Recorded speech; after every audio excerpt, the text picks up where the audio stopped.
Welcome, everybody. This is our weekly Interfaith meeting by Zoom, number 269. And tonight we'll be watching a video about the fire tablet. And the presentation I've listened to a couple of times. It's so good that it kind of introduces itself. Um, so we'll come to that later. But for now, I'd like to ask Ahmed, you can use the text on screen if you like, or you could use your own words for if you could acknowledge country. Yeah, okay. The quotation above is a message from Universal House of Justice in Resolution Message 2023 regarding the current affairs, which I'm going to read. There is widespread acknowledgement that the present-day structures of society are ill-prepared to address the needs of humanity in its current travails. Much that was widely assumed to be certain and unshakable is being questioned, and the resulting phenomenon is producing a longing for a unifying vision. The chorus of voices raised in support of oneness, equality, and justice shows how many share these aspirations for their societies. So this is the way the current affairs is. A lot of people need oneness, equality, justice in their affairs. Just to start the meeting, we acknowledge and pay respect to the past, present, and future traditional custodians and elders of this nation we call Australia, and the continuation of cultural, spiritual, and educational practices of Aboriginal and Torres Strait Islander peoples. We acknowledge Aboriginal and Torres Strait Islander tribes were the first sovereign nations of the Australian continent. The Gadigal of the Eora Nation are the traditional custodians of this place we now call Sydney, and Wangal people are traditional owners of Bearwood, where Wasenta lives. And I live in Koringai Nations. Thank you, Ahmed. Oh, good.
May the sun shine warm upon your face, the rains fall softly on your fields, and until we meet again, until we meet again, may God hold you in the palm of his hand.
the sun shine warm upon your face, the rains fall softly on your fields, and until we meet again, until we meet again, may God hold you in the palm of His hand.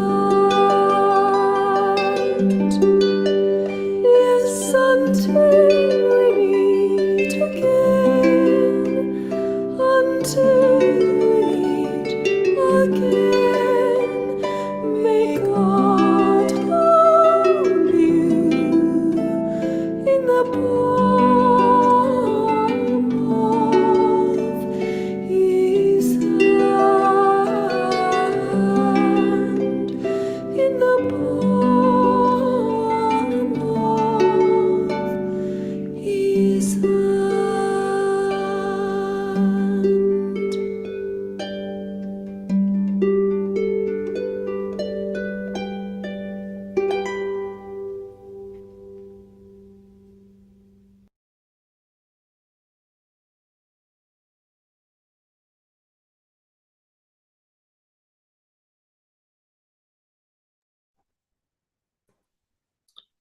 Intellect, skill, enlightenment, endurance, self-control, truthfulness, equability and grief or joy of soul, and birth and death, and fearfulness and fearlessness, and shame and honor, and sweet harmlessness, and peace, which is the same, whatever befalls, and merit and tears, and piety, and the thrift, and wish to give, and I will help.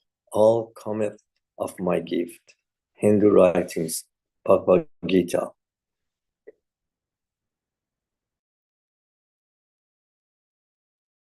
O God, if you are truly so indeed in righteousness and love, then grant me this inspiration to renew the uncertainties of this love, so that I may draw near to thee with more sincerely heartfelt prayer. Zoroastrian writings.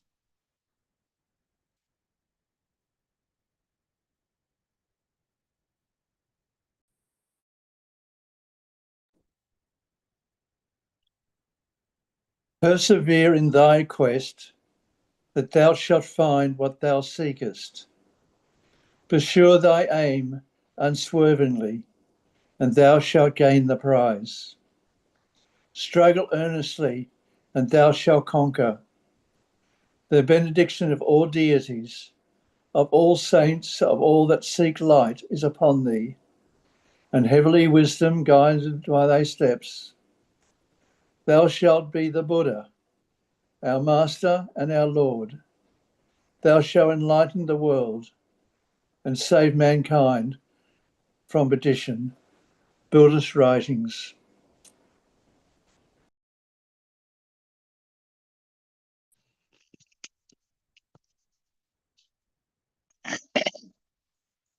Yet I am always with you.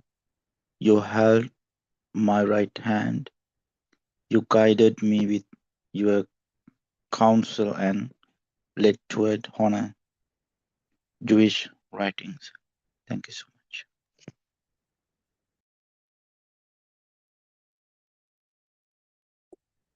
Simon, Simon, Satan has asked to sift you as wheat, but I have prayed for you, Simon, that your faith may not fail. And when you have turned back, strengthen your brothers. Christian writings.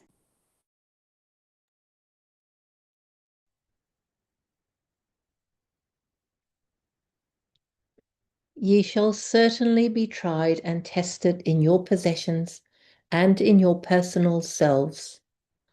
And ye certainly hear much that will grieve you, from those who received the book before you, and from those who worshipped many gods. But if ye persevere patiently, and guard against evil, then that will be a determining factor in all affairs. Islamic writings.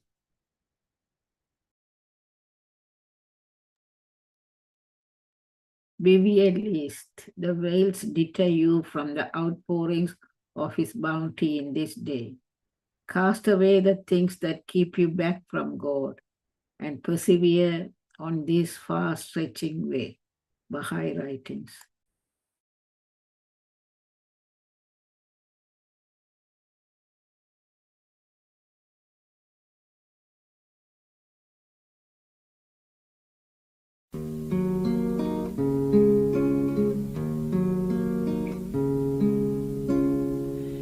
Angels, oh angels, angels of fire and snow. Angels, oh angels, angels of fire and snow. Were it not for your tears, you would burn in the fire of your love. Were it not for the fire, you would drown in your tears. Oh angels, angels of fire and snow. Angels, oh angels, ye moth-like lovers of his light. Behold the moth as it circles the candle. It clings to the flame and dies. Behold the candle as it gives light. It weeps away its life drop by drop. You fly, you weep, you die in your love. You fly, you weep, you die in your love. You fly, you weep, you die in your love. Were it not for your tears, you would burn in the fire of your love. Were it not for the fire, you would drown in your tears. Oh angels, you are the people of Baha. Oh angels,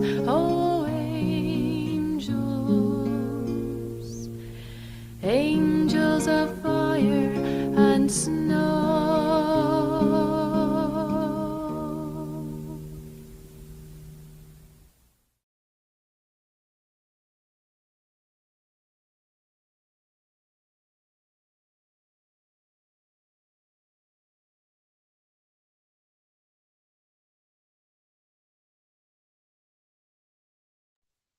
Thank you very much to the readers. This talk I discovered on the internet, and the small group of participants who think about the program and what's coming up agreed that this talk would be a nice one.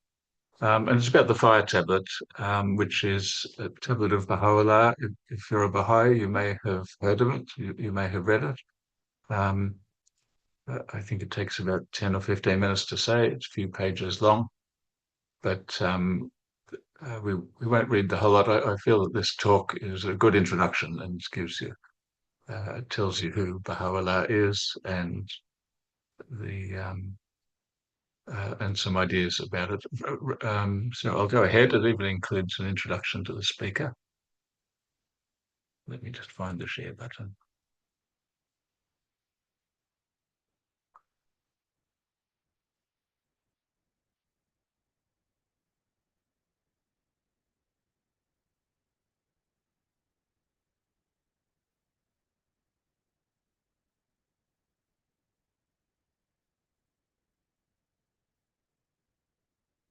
Okay. Can you see a YouTube video which I'm about to start? Anyone? Yes. Great. Okay, that should work.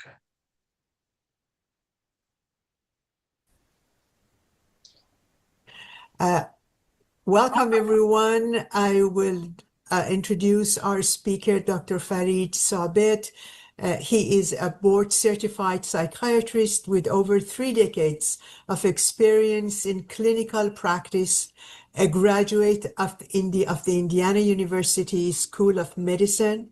He completed his residency training at the renowned Cleveland Clinic Foundation.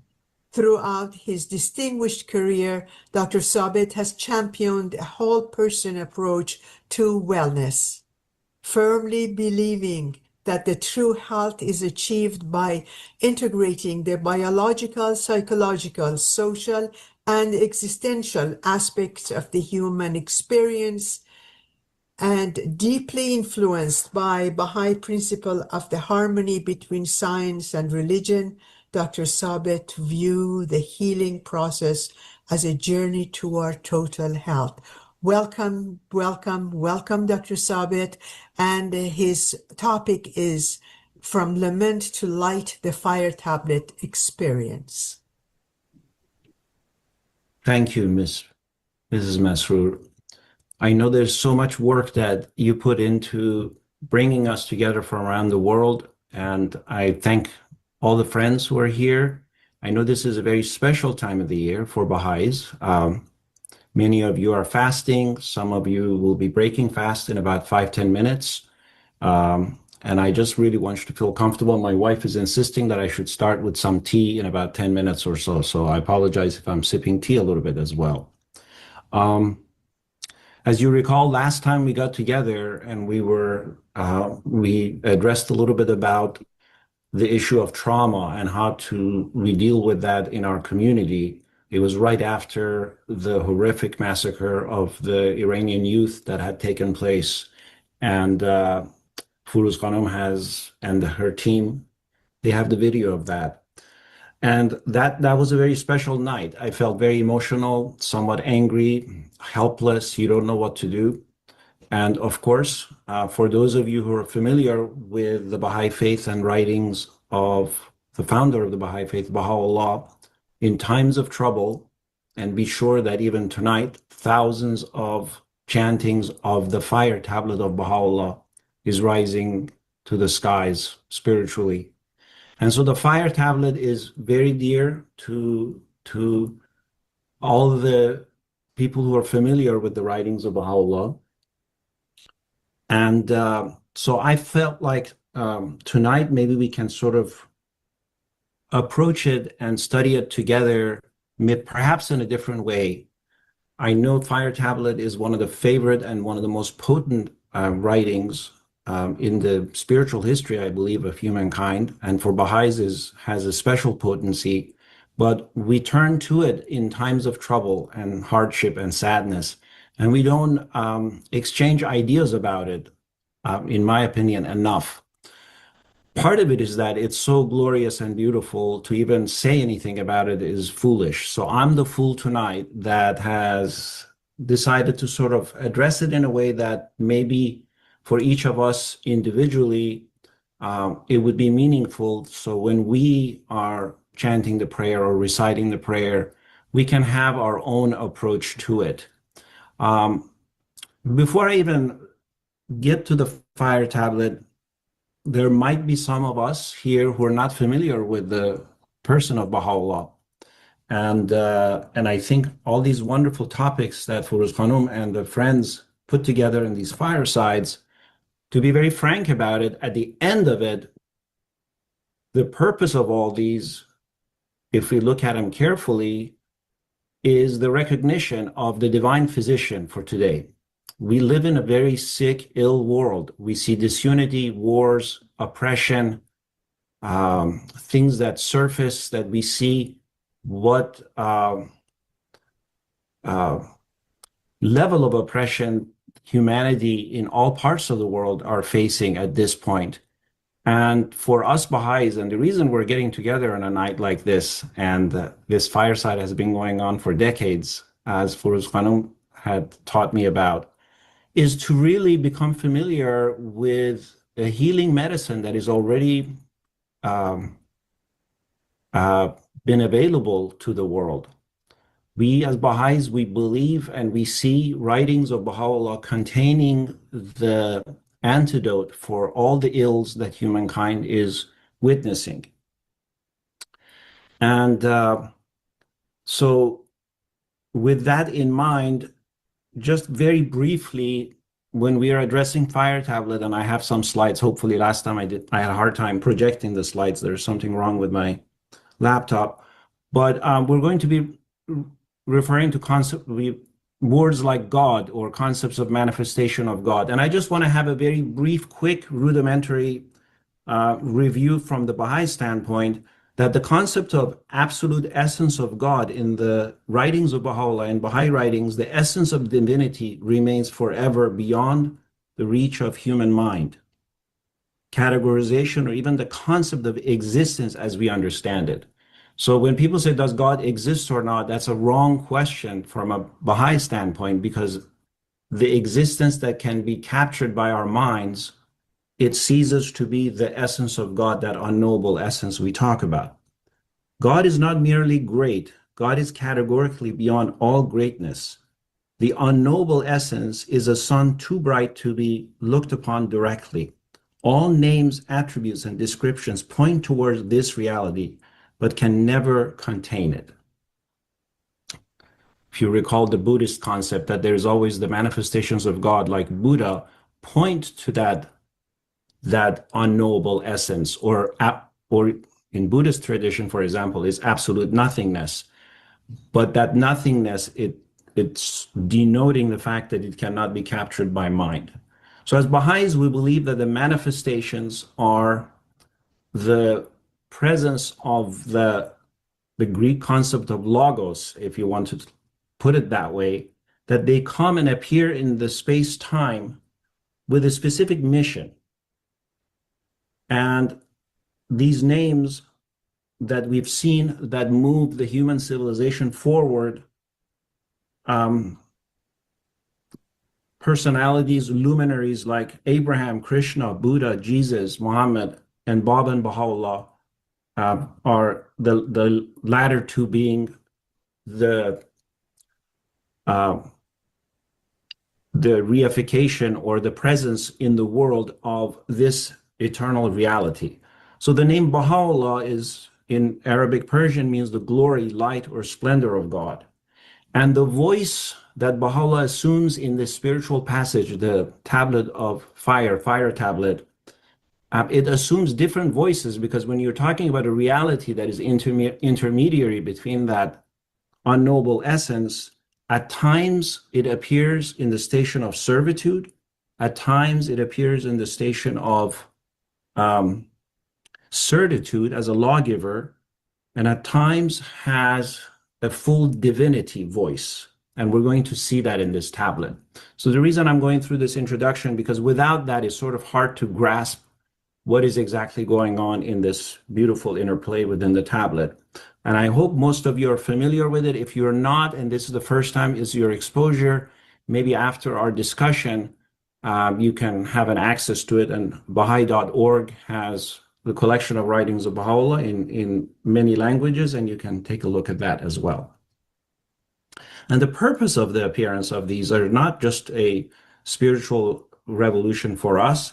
It really is creating or energizing an ever-advancing civilization. So the purpose of coming of manifestations of God, Baha'u'llah specifically for this age, in 19th century, is the betterment of the world, to move this level of civilization to a higher level.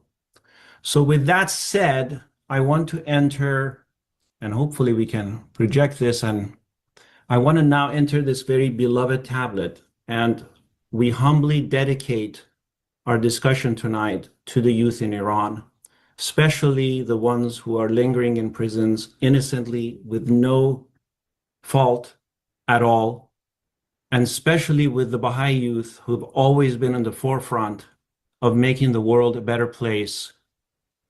And yes, it is. Somebody mentions that it's chanted on YouTube. Yes, it is. Yes, it is, if you want to have it in the musical format. But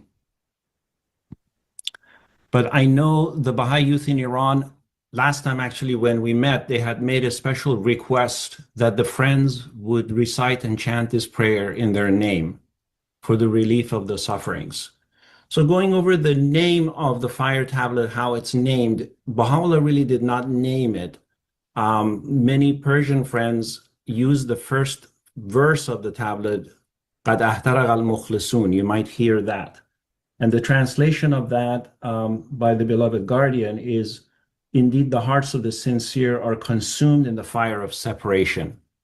And then later on, this metaphor, in our last talk about trauma, we talked about actually moving from fire state to the light state, is used descriptively a lot in the Baha'i writings.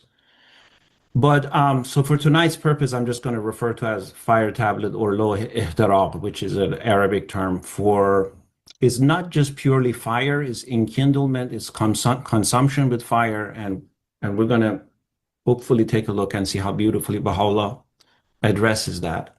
My approach tonight is a little bit different from what we are used to Baha'i scholarship. I'm not a scholar. And my approach to things is more phenomenological, meaning, not to use big words, but meaning, and it's going to simplify it for us. When we interact with the writings, my humble suggestion is to really try to approach it with the child's and fresh eyes, not to bring so many other references and outside references. That way we can indulge ourselves in the words of Baha'u'llah and the spirit that is being conveyed.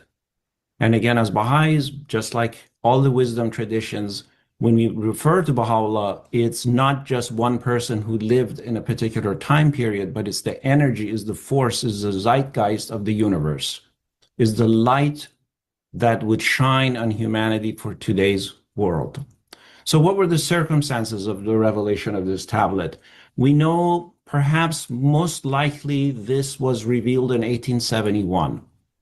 And just very briefly, when we see the phase of the lamentation, Baha'u'llah as a Persian prince whose father was in the court of the king, when he espoused and he was aware of his mission, there was nothing in the world that was dished out to him that was not suffering. For 40 years, he suffered imprisonment, banishment, disloyalty from family, from friends, and of course, attempts at his life, all his life, till he ended up in this period in Akka, currently in Israel, back then in the land of Palestine, but still was in the Ottoman Empire. So it was actually called the land of Sham, or the Syrian land at that time. But it was a penal colony of the Ottoman Empire. And the question that this tablet addresses for each of us is an ancient question. The question is this, and we don't have the actual letter, but his name comes up. The gentleman who was a very strong believer, and apparently at a young age had become familiar with the station of Baha'u'llah very strongly, and knew the power and the majesty of the manifestation of God. His question was, at this time, many other events had taken place. Just a year prior to this, Baha'u'llah's young son had fallen off and had given his life when Baha'u'llah gave him the choice. His name was Mirza Mehdi. Given him the choice about wanting to live or after his injuries that he had fallen off a roof in Akka while imprisoned, he had chosen that his life would be a ransom for the humanity, and the believers, the lovers of this manifestation of God, could come and visit him because they were all barred from this presence. So you can imagine this is the time that Baha'u'llah is going through this. And this gentleman, Sayyid Ali Akbar al-Dahaji, was a very strong believer. And I think the question that he had posed to Baha'u'llah because the answer that comes in the fire tablet is the ancient question of, philosophically is referred to as theodicy. If there is justice supposed to be in the world, if there's a just God, if there's an all-merciful God, why all these sufferings in the world? And then above that, why the sufferings are faced by the manifestation of God? It's the same question we have to think about when followers of Jesus, they see their Lord nailed to the cross. And this is the question that, for me, it comes up in the life of every human being. When we see people in suffering, in various conditions, all of us can identify that question comes up at every level. So just again, briefly, the fire tablet was, the year of it is about 1871. And for those of you who have recently maybe reviewed the history of life of Baha'u'llah, maybe have done a Ruhi book 4, just for a brief glimpse. We had our group and I saw some of the friends who joined. We see all the sufferings and the majesty of the manifestation of God concurrently that Baha'u'llah is facing. And so the question was, why would you submit yourself to that? And then so we're going to enter that sphere, that realm, with open hearts and minds to see what is Baha'u'llah conveying to us. Now, in the past, it was difficult for me to read this tablet because usually it's accompanied by a lot of grief.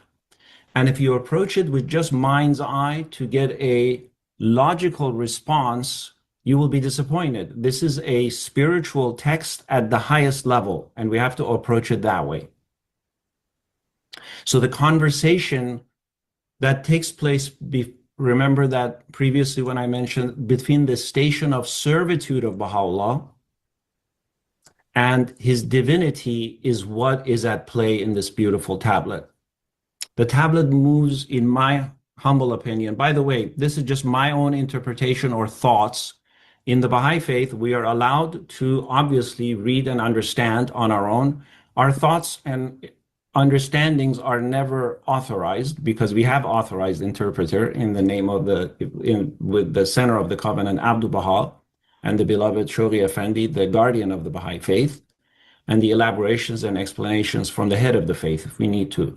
But we are also encouraged to approach the writings and the spiritual teachings with our mind's eye, and that's the principle of independent investigation of truth. So you could, in a very general sense, for those of you who are familiar, and when those of you who are not, you can go back and see the initial process is a process of lament. And the second part comes as a divine answer, and the closing dedication is very brief. Just a side note, this process very much follows the process of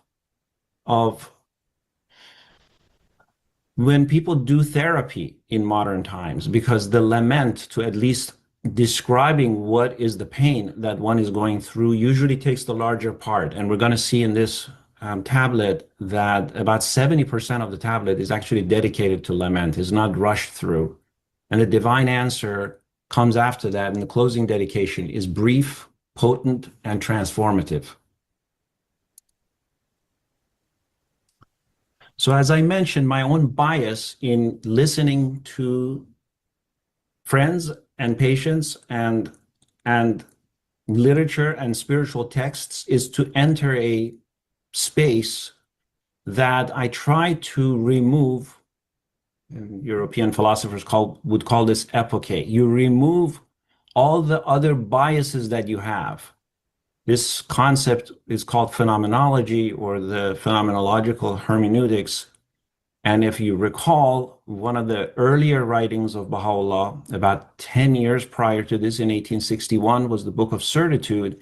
And Baha'u'llah actually starts his Book of Certitude is that the first step to seek any spiritual reality is, I'm paraphrasing the concept according to what my understanding is, to clear our mind from our prejudices, from likes and dislikes that we've had before and enter that space. So with that intention, we enter looking at this tablet. When we look at it, there is a purposeful longing. In modern world, this problem of there is so much injustice in the world from the World War II began to be interpreted in a different way. So it began to question the existence of God, the very existence of God.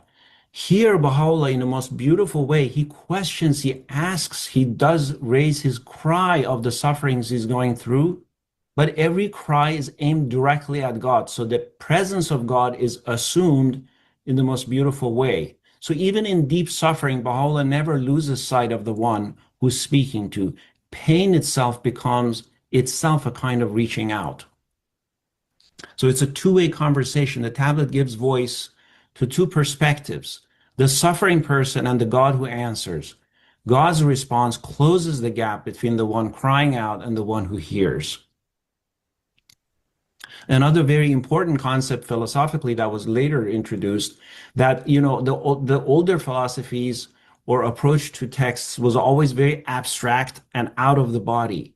You see that Baha'u'llah very clearly, very openly describes his hardships, the exile, the cold, the betrayal, the thirst. These are not just symbols. They're real things that Baha'u'llah actually went through, described in raw, immediate language. We can draw our own conclusions to never lose touch with the reality of the world and the sufferings we witness, not only in our lives, but in others. Sometimes I think we too quickly try to comfort people without having that body awareness of what the body-mind has gone through. And then there's a timeless sense of longing that we see throughout this tablet. The repeated question, where is, makes each verse feel urgent and present. Not a memory of the past pain or a worry about the future, but an ache that is felt right now, in this moment. Baha'u'llah enters us, with us, in this pain and suffering. The passages are many. It's a relatively longer spiritual writing. We as Baha'is, to denote the significance of the revelation quality of it, as opposed to just another piece of poetry or writing, we call it tablet. So just a few of them. Indeed, the hearts of the sincere are consumed in the fire of separation. Where is the gleaming of the light of thy countenance, O beloved of the worlds? The barking of dogs is loud on every side. Where is the lion of the forest of thy might, O chastiser of the worlds? The necks of men are stretched out in malice. Where are the swords of thy vengeance, O destroyer of the worlds? We can see these archetypal powers of negativity present in the world to this day.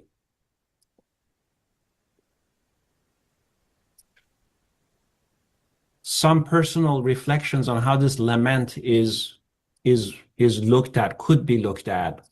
Again, these are my personal biases. What I invite you to, when we enter the space of this tablet, when we recite and chant it, we have our own take of it. But to me, these are some of the things that stood out. The power of absence. Each verse describes a hardship, then asks, where is? This is the shape of longing. The person you miss feels more present in their absence than when everything is ordinary. God feels most real precisely when he seems most hidden. For many of you familiar with the Baha'i prayers, you know, that reminds me of the most hidden of the hidden and the most manifest of the manifest, one of the most beautiful prayers of Baha'u'llah that ends with that, when addresses the divine. Calling God by name. Every verse closes with the name for God. O beloved, O desire, O light. This is not a declaration. Calling on God by name is itself a form of relationship. When we're children, we read those endings of beautiful Baha'i prayers and we just rush through them. But when you begin to contemplate, that's really forming a relationship with the divinity within and without. Even in the depths of despair, the acts of crying out already reaches towards the one being called. Embodied sufferings. We used to just discount the body and just work on the world of the mind. For those of you, I saw my dear sister Roya Khanum, who's a great therapist. If you remember from Merleau-Ponty, the French philosopher that gave rise to a lot of the modern day psychotherapists, you know, the body itself forms the identity. Our embodiedness itself is a source of identity while we are in this world. And Baha'u'llah uses these very alive images. Bodies quiver on distant sands, hands are uplifted, lips are thirsty. Spiritual longing is not just an idea here. It shows up as something felt in the body, real and physical. The prayer lives in the flesh, not just in the mind.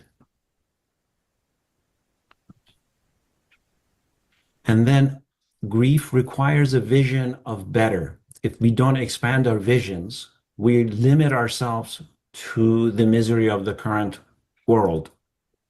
One of the purposes of firesides like this and all the work that goes into it is to expand this horizon.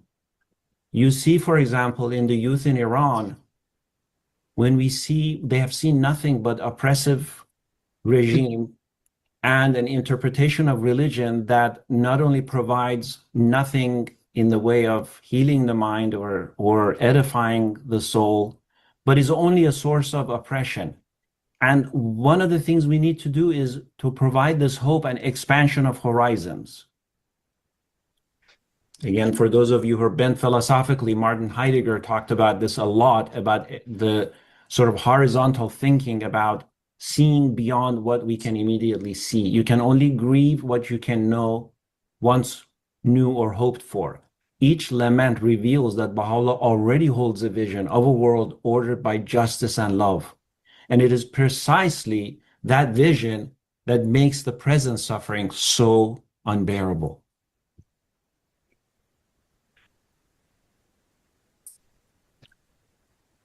The moving from lament, it comes the divine answer.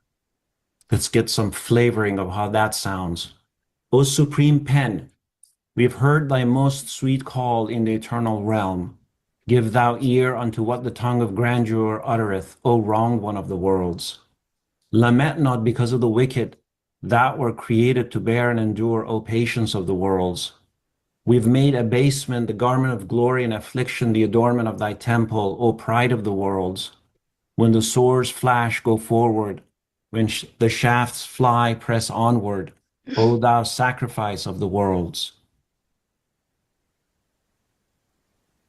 So this is, in technical terms, it would be called inversion theology. The God flips the script, how God's voice transforms the meaning of suffering.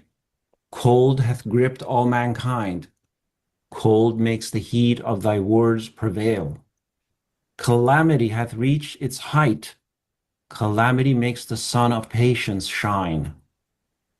Abasement hath reached its lowest depth. Abasement is the garment of glory. Anguish hath befallen all peoples. Affliction adorns the temple. Baha is drowning in tribulation. He hath risen in faithfulness.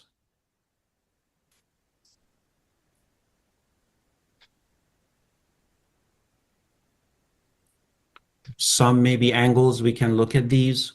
Prayer is as presence, is not just a request. This is not a prayer asking God to fix things. Instead, this is a prayer that simply stands in the truth of suffering, fully honest, fully open. The purpose is not to change God's mind, but to stay present with God in the middle of pain without pretending it isn't happening. Being emptied opens you to God. As Baha'u'llah loses everything, he lived as an example, and that's how the manifestations of God are different from, for example, philosophers or theorists. They live the life. When we look at life of Jesus Christ, Baha'u'llah or the Bab, they live this life that they are now telling us about. Home, freedom, safety, comfort, something unexpected happens, God becomes more visible, not less. You can only truly know God as salvation if you have experienced needing to be saved. Suffering strips away distractions and opens a deeper kind of knowing. And then shared sufferings connects us all. The final lines say that anyone who reads this tablet with an open heart will feel a fire ignited within them. This is not a private prayer. It is an invitation to share in Baha'u'llah's experience. When you read it, his cry becomes your cry, and the fire of the Spirit can spread to yours. The closing dedication is to this believer in him. O Ali Akbar, thank thy Lord for this tablet, whence thou canst breathe the fragrance of my meekness and know what hath beset us in the path of God, the adored of all worlds. Should all the servants read and ponder this, there shall be kindled in their veins a fire that shall set aflame the worlds. The tablet moves from vast cosmic suffering down to one person and then opens outward to every reader. This is the journey from private pain to shared meaning. Suffering that is witnessed and held together stops being just something to endure and becomes something that can light a fire in others. The fire at the end is no longer destruction, it is inspiration. In a parallel process, this reflection continues to our modern day. I very much see the movement of the Iranian youth and the Baha'i youth in their midst as part of this, that their collective suffering finally gave rise to understanding that our story is one. Just a brief review again of the structure of the tablet. By the way, so there's an opening invocation. And one thing I wanted to mention in the very first phase of the opening invocation, Baha'u'llah states, in the name of God, the most ancient, the most great.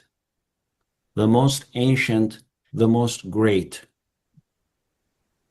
One of my favorite books, spiritual texts, is the book of Job.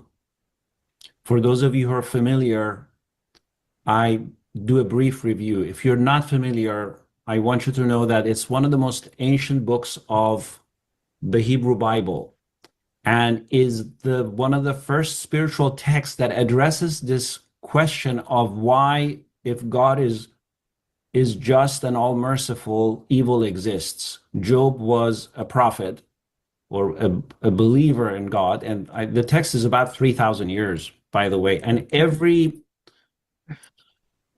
philosopher who has contemplated this question has written a commentary on the book of Job, including Carl Jung, the famous Swiss psychiatrist. So the book of Job, at the end, when Job is facing all the evils, by the way, that devil asks God to shower on him, when he begins to question the wisdom of God, God doesn't really respond to him, but he speaks of two things: the ancientness of God and how transient the life of Job is, and the next one is the majesty of God. And of course, with the language of 3,000 years ago, it's very concrete in the sense about, like, where the actual events in the natural world would be. I think here Baha'u'llah is speaking throughout the centuries and millennia back to the book of Job when he addresses, in the name of God, the most ancient, the most great. I found that fascinating. Then we entered the phase of lament. The divine answer juxtaposed all the sufferings into meaning as they come to the world of forms. And then the dedication is the transformative phase, that this fire of pain and suffering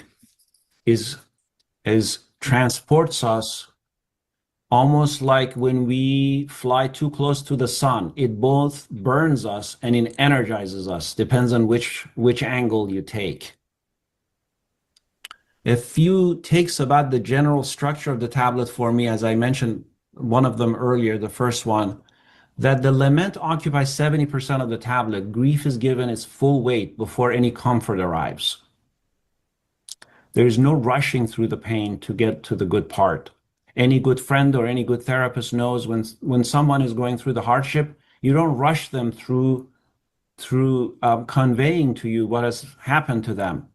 And here Baha'u'llah is with majesty and gentility is following the same principle that now we understand is appropriate. The tablet formally enacts a dialogue, a call and response between finite suffering and infinite patience. This is not a monologue, but a living conversation. In a way, here Baha'u'llah is telling the believers who are asking him why he's suffering. He says, I cannot provide you with the answer why I'm suffering, but come and join me to make the world a better place. He doesn't identify with the identity of someone who's just suffered. He doesn't address himself as just someone who's a victim. Not at all. Throughout the tablet, he maintains the majesty and his presence and full awareness of the process. He invites us to participate in that scene. In a way, last time, if you recall, when we talked about constructive resilience, a lot of Baha'is just use this very reflexively. It really refers to this, that the Baha'is in Iran did not accept to be victims, but they take the teachings to make the world a better place, even if their hands and feet are tied and cannot do it fully the way they want to. For example, I don't know, one of the recent arrests was a gentleman who was helping the migrant children and the children who were forced to work before their time. That was all the service he was providing. And that annoyed the regime. God's response consistently turns each complaint into its head. We mentioned this before: cold to warmth, humiliation to honor, exile to the mission. What seems like the worst thing becomes the very thing that makes something good possible. Very similar to crucifixion of Christ, to Jesus, and then later on, it was so horrific that people didn't talk about it for 300 years. But then it was added that his spiritual resurrection became a physical thing, and people hang on to that part. But the real significance of it is that the worst of suffering, the cross, became the savior of the world. The tablet as a living experience, the fire tablet, does not just describe spiritual experience, it creates one. When you read it, you're pulled into it. The cry becomes your cry. The answer becomes your answer. Great sacred texts do this. They open a world inside the reader, not just information about the world outside. We are overwhelmed by the presence of this tablet when it's chanted. That's why Baha'u'llah mentions it starts a fire within you.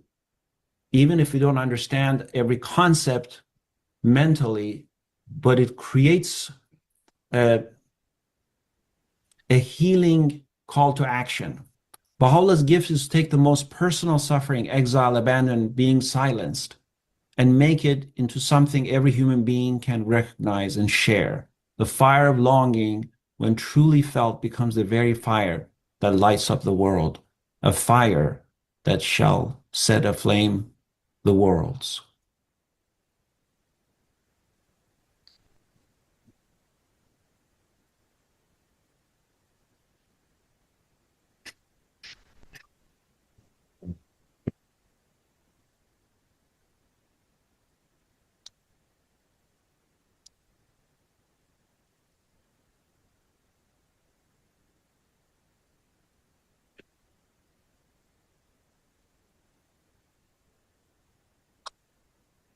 So, dear friends,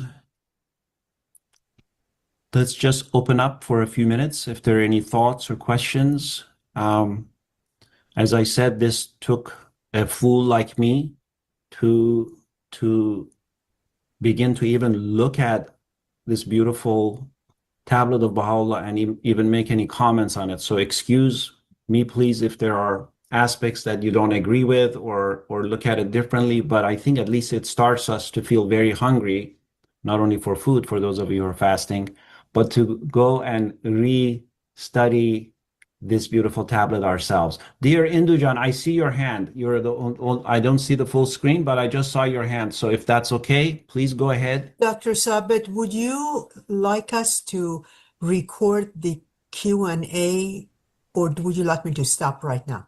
I do think perhaps maybe we can stop it right now because maybe some of the friends have not given permission that they would be recorded, if that's okay, Furuz Khanum. But that's That would up be to you. great. You're the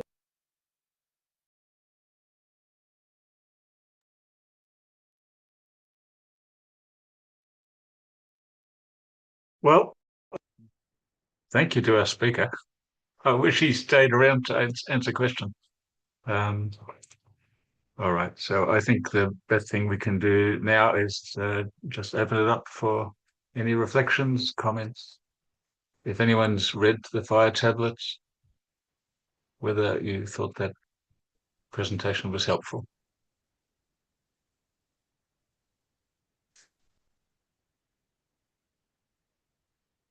Young. Why? Thank you, Colin, for this video. Why we are so scared when we start talking about question and answer of these tablets? Are we allowed to explain or clarify the paragraph that is experienced by one religion? Just like people belong to Catholic or follow Buddhism, they have a different sort of concept about suffering. And most of the things that we're hearing tonight is about one particular religion and a mention of the name of one nation. And why people are so scared that they have to disappear when we start wondering about question and answers. I mean, maybe your screen disappear, but I hope they listen to what I said. Thank you. Well, if you mean this meeting, then I think everyone's still here. If you mean the video we were watching, then they continued their discussion, but it wasn't recorded. But good point. It's a Baha'i tablet, and it might mean different things for different religions.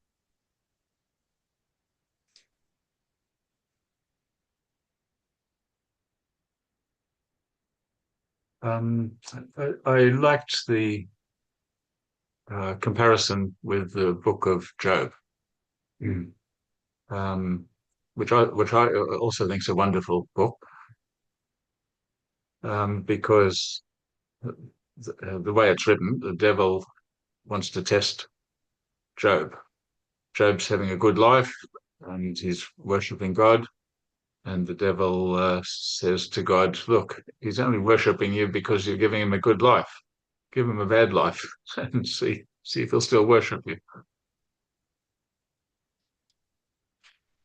And whether it's the Book of Job or the Fire Tablet or similar writings in each of the religions, it helps to answer the problem of suffering and the problem of evil, but it doesn't necessarily give a complete, detailed answer of why a particular suffering is necessary. It gives a perspective. It gives a broad understanding of where we stand in God's scheme of things, I think. Ahmed. Yeah, thanks for thanks for the video. It was nice. My view is that Baha'u'llah describes his lamentations and also the view of the world in this tablet, like, sentences like abasement has reached its lowest depth, or this wrong one lonely in exile, forsaken in the foreign land. And then it also says, greed had made captive all mankind. So he describes affairs of humanity at the time and the sufferings that he's getting from the world. The interesting thing that he said, Mr. Sauber said, that is he does the lamentations and then the answers, and exactly right. The 73 was mentioning 73 verses were lamentations, and the last describing what are these lamentations for. So it's very nice tablet. It's a very important tablet because it's kind of a teaching of us for life.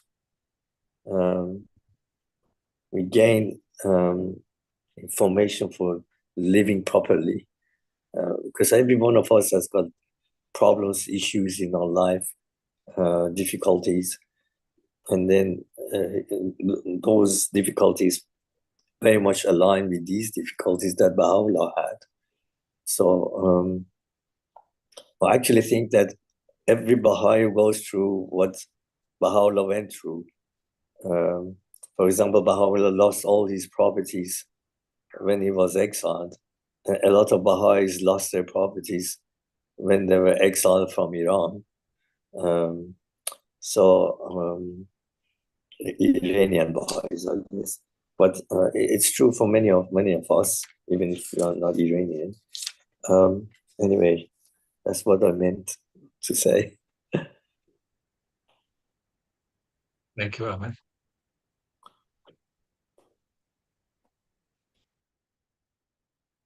Yum, would you like to say something else? Do you know how in a Catholic church, people keep talking about carry the Holy Cross? They didn't say much about suffering, but they just say if they have a burden or something heavy on the heart, or they've been sick, or anything, they just say, "Oh, we will have to carry the Holy Cross, either to help Christ or to help other people or to help ourselves." So to carry the Holy Cross is like, a normal thing that everyone had to do. And by carrying the Holy Cross or any suffering, people get closer to God and understand God better. Like imagine if somebody said, "I am an angel, I am a God, I am a, sacred divine." But if that person never suffer, never know what suffering means, and then people come and pray for miracle and pray, "Can you help me, salvation miracle?" And if that manifestation of God never experienced suffering, how are they going to help people that really need help with suffering? So therefore themselves, they have to go through all the stages, like through all the steps of the project of suffering or lamenting, so they understand the steps, and so they can guide people, and people can trust in them more and ask for miracle more. Is that how the common sense is? This is through common sense for people. You don't need to be a scholar to understand this. Yep, I think you make a good point, Yum. Anyone who's read the story of Jesus last week and the last days of his life can understand and the suffering he went through for us. And sometimes, if you're a scholar and you start analysing all sorts of things, the text and the history and the editing and this, that, and the other, you can lose the the essence of it. So I think God speaks to us when we're like children, which makes us receptive. Robert.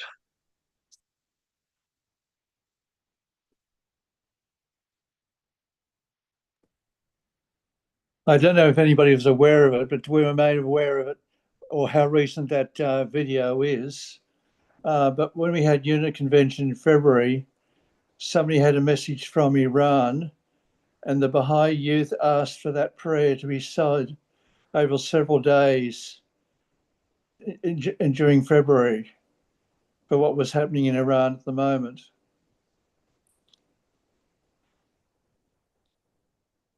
Well, that's helpful. I'm glad you mentioned that, Robert, because I didn't know. It was the speaker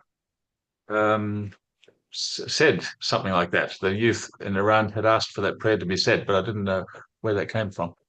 Yeah, so that was, that's what was held at unit convention in February. So those who were there, that's what we did over, I think it was over a week, every day for a week. And what the outcome was, I don't know what the outcome was, but that was the request from the youth of Iran. And it's wonderful. They seem to have taken on board this idea that if you're suffering, you can be more than just a victim. You can use what you. Thanks, Robert. Ahmed.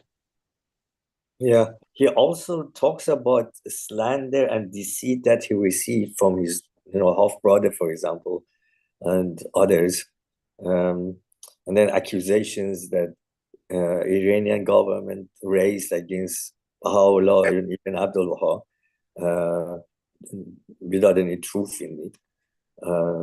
So all these things that happened in his life is described here.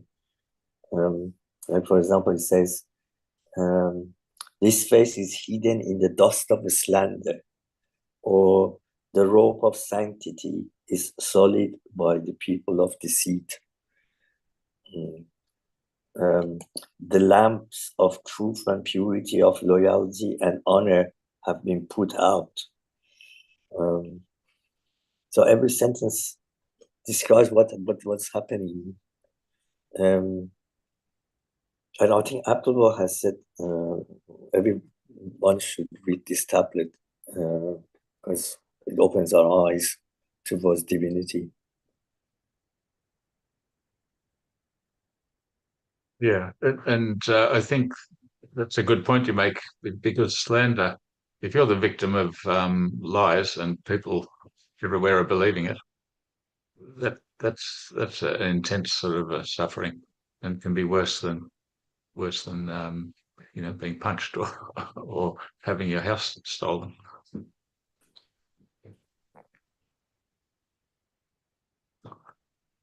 Anybody, any reflections? Well, in his youth, he was very wealthy because his father was one of the ministers of the king. And in one go, they've lost everything. Their properties were taken, and the Shah exiled him incorrectly because he assumed that he's one of the leaders of the Babis. And when the two Babis went to try to shoot the Shah, so it's, we live in what I wanted to say that is that all Baha'is have to be careful, because we live in a world at the moment that any of our actions could have that consequence of those two Babis that went trying to shoot the Shah.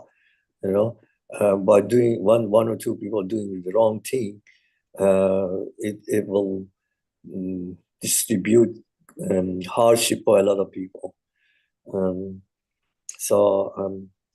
My view is that a few of those youth that were arrested, they went into the streets, and I think they shouldn't have gone.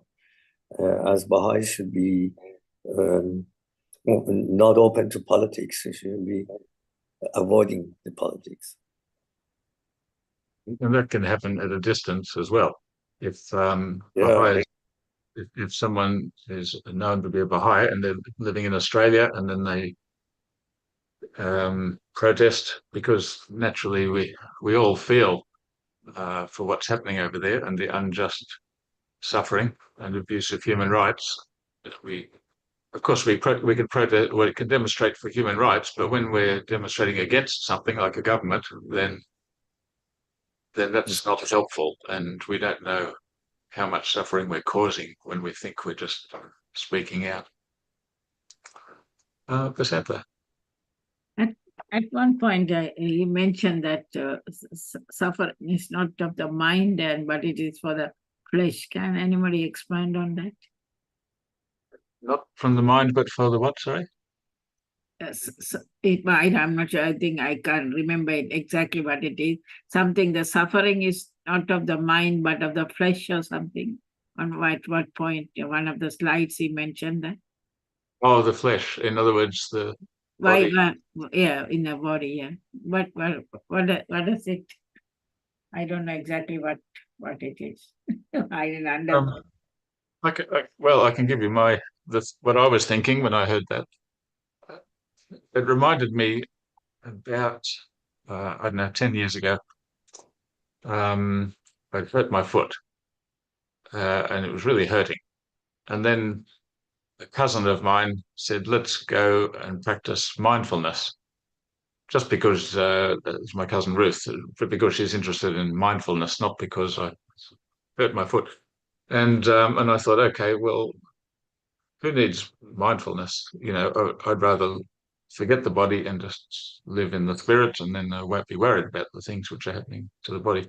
Anyway, so she says, here's a mindfulness exercise. Just sit and close your eyes and feel everything happening in your body, starting with your foot. Great. And anyway, that's the last thing I wanted to do. But through this, he's a psychiatrist who he's saying how important it is, the fact that while we're in this world, we've got a body and there's a purpose for it, and our healing from all kinds of things involves the body. If our body has been hurt and we've got a trauma, we can't just get over it mentally. We have to do something physical, whether it's exercise, whether it's helping someone else, or whether it's some therapy which has been proven to work. You can't just ignore the body or the flesh. The thing which has been hurt has to be addressed, as well as just the mind. That was some of the thoughts I had.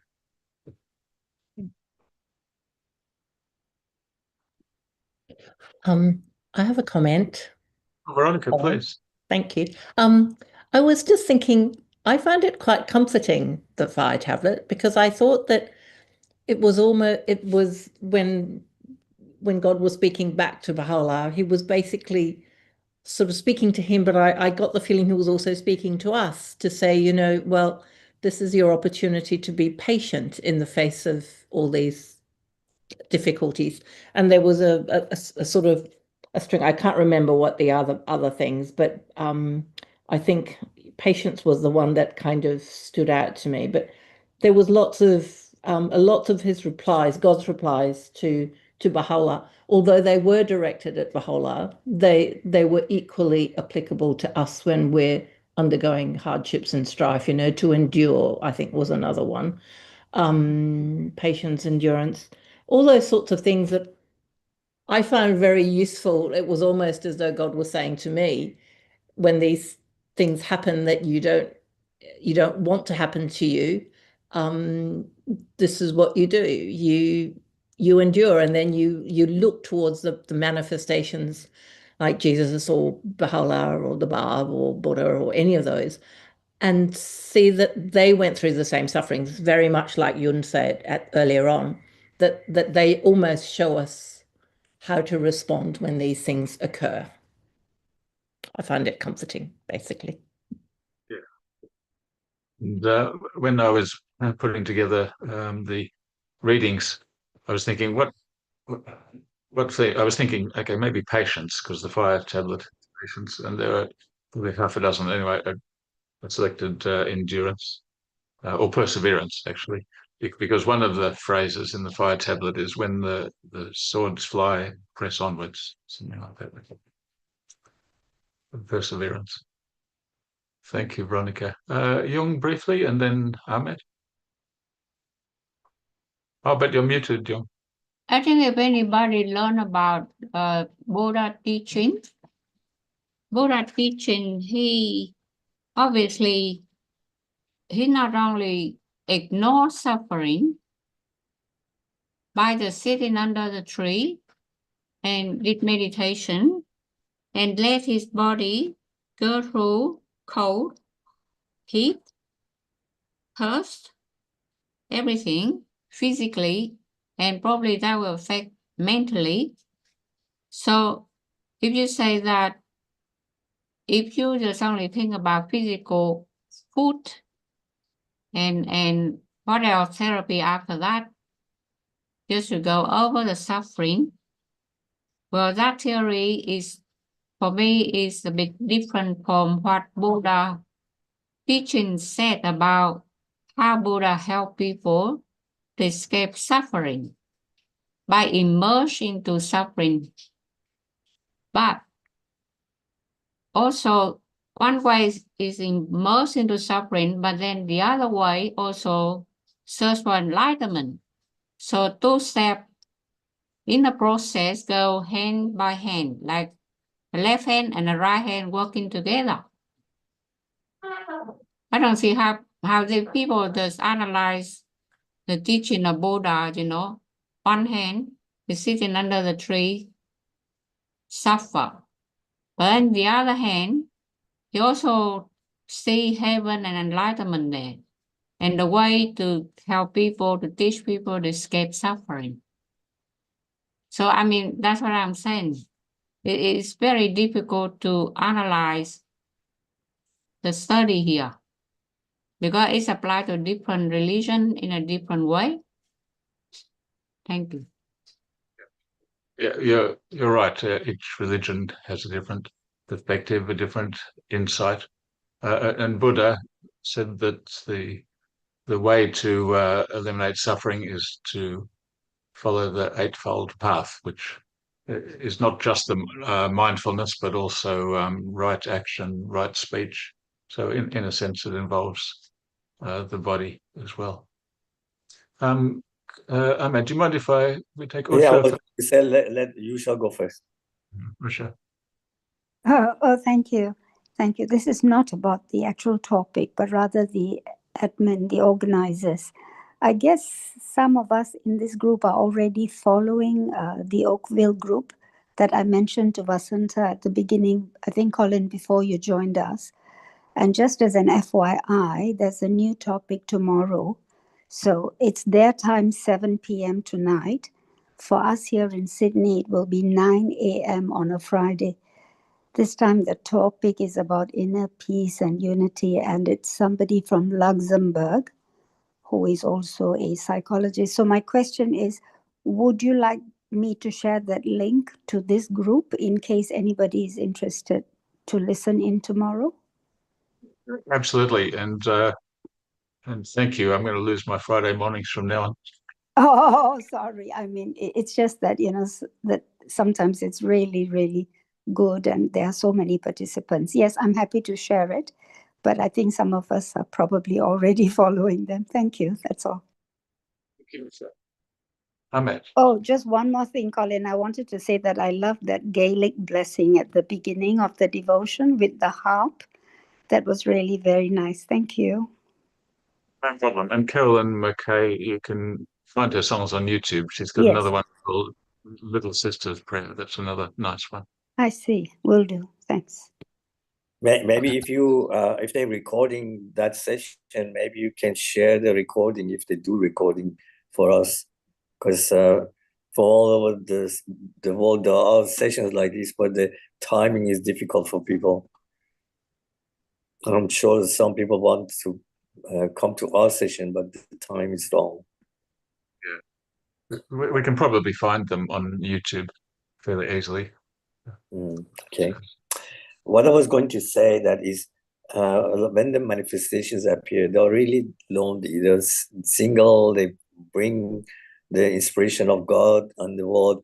I mean, look at Christ. When he was going through crucifixion, he was alone, and even he said that to one of his disciples that when the crow sounds, you will deny me 3 times, and that we believe that had happened. I mean, here, for example, it says, God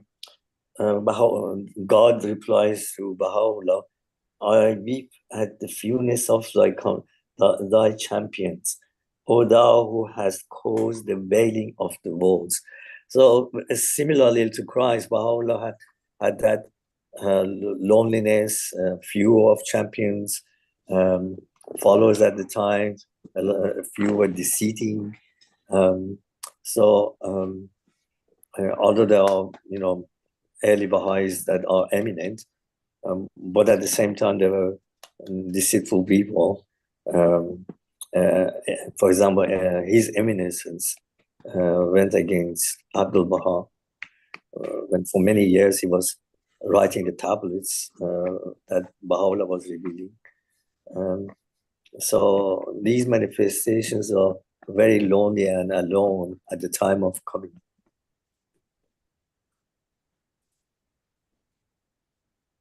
Yeah, that's a good point. And at the same time, I feel that when Baha'u'llah was composing the fire tablet, he knew what the God's answer was going to be. So, in a sense, although one part of him is suffering, as we all do, another part is very close to God, and it all makes sense in a way. One of my interests has always been the theodicy, which was mentioned at the beginning of that presentation. Theodicy is the question of, if God is all powerful and all good, then evil can't exist. But evil does exist, therefore God can't exist. And then the solution, I think, for Baha'is is that evil in its absolute sense, and even suffering in that absolute sense, doesn't exist. It exists, suffering exists, everything exists in a relative sense, but when we have the big picture, which the book of Job tries to give us, and the fire tablet tries to give us, then we can see that ultimately God didn't create anything evil. All right, well, look.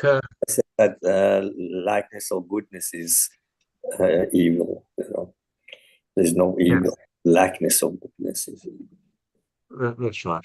We can choose the wrong way for a little while, and that's painful for us as well as other people. Right, well, I think that was enjoyable. I enjoyed watching it again, and thank you all for your contribution. Thank you very much, Colin. Thank you, Colin. Thank you, Colin. Yeah, we should do this other thing. If you have videos like Thank this. you. Thank and you. have a good day. I think Good night. we should ask for more general anesthetic for the hospital to reduce suffering for patients in there that going through surgery. Very practical. I agree. They know exactly what to do for anesthesia. Thank you all. My daughter Gabby's just joined. Okay. See you all later. See you. Thank you.